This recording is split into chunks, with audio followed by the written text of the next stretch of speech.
武田軍団強さの秘密。どうする家康に学ぶ日本史。実は戦国きってのインテリ武将。武田軍団は信玄の生前中、織田信長でさえ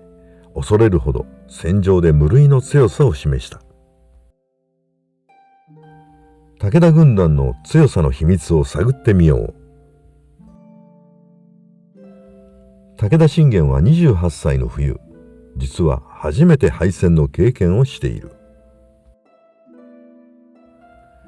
北信濃の名将村上義清と上田原の戦いで激突して多くの重臣を失い、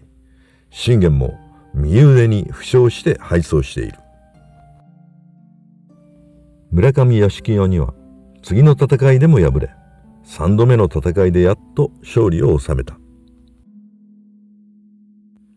また信玄には永遠のライバルと言われる上杉謙信がいた。武田信玄と上杉謙信は川中島で12年間にわたって戦いを繰り広げた。信玄は最初から強かったのではなく、戦いを繰り返す中で学び、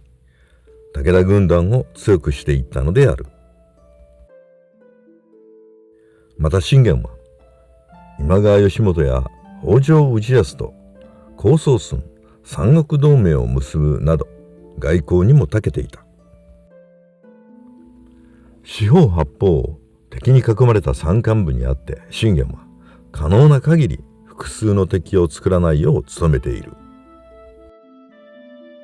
また最大の強敵である織田信長、徳川家康の連合軍に対しては信長包囲網の中核となって対抗した。この信玄の臨機応変な外交戦略を可能にしたのがすっぱや歩き巫女と呼ばれる戦国諜報部員の活用である。信玄は多くのすっぱや歩き巫女を敵国内に忍び込ませて情報を徹底して収集した。さらに信玄は商人を諜報部員として活用した。つまり信玄は戦いの前にあらゆる情報を収集して勝てる準備をしてから戦いに臨んだのである。また信玄はすっぱや歩き巫女、そして諜報部員の商人たちが手に入れた情報をいち早く伝えるネットワークを構築した。その一つが棒道と呼ばれる各地に伸びた軍用道路である。この棒道を使って早馬で情報を伝え、素早く軍団を移動させたのである。そしてもう一つがかがり火やのろしで危険を知らせる緊急ネットワークを作り上げている。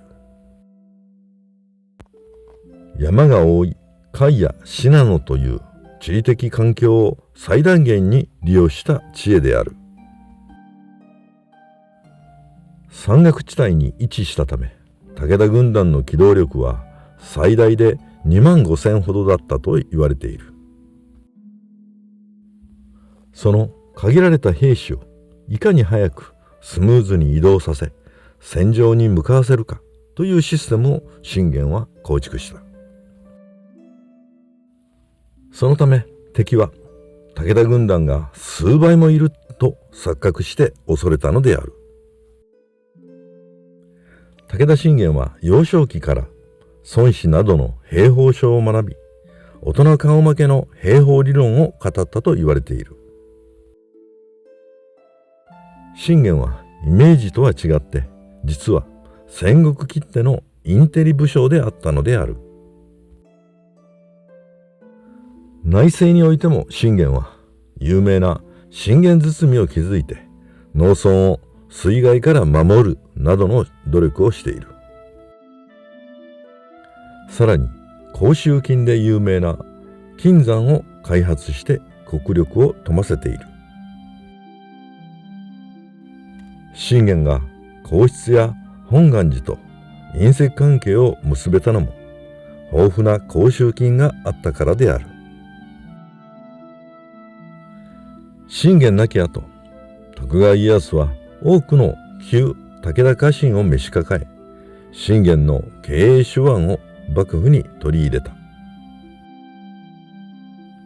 信玄の統治家としての能力が優れていた何よりの証拠である。武田軍団の強さの秘密は、ひとえに信玄の領主としての並外れた有能さによるのである。武田信玄の死因は癌だと言われるが、信玄が長命であれば戦国時代の歴史が大きく塗り替えられたことだけは確かである。